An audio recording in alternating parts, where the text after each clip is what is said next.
شيء اطر من الديره. ابوي الله يساعدك. هلا ابوي. ابوي عندي موضوع وياك. اقعد.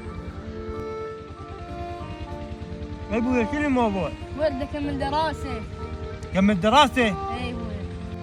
لك ابوك اخوك مكمل دراسة، ابوي احنا يا دوب مطلعين عيشتنا، تريد تكمل دراسة يراد لك مصرف زايد، تعال هاي الخصوصي ما شو اسمه وليدي، والمدارس ما ترحم الواحد، ابني عوف الدراسة والله كريم هو. ابوي انا بدي اكمل دراسه واريد اصير دكتور، يعني هذا حلم بالي، ليش ما تخليني اكمل حلمي؟ انت شنو ابويا جاي تجادلني؟ وينك وليدي جادل ابوك؟ اعطيني هذا الكتاب، يلا قوم روح افلح.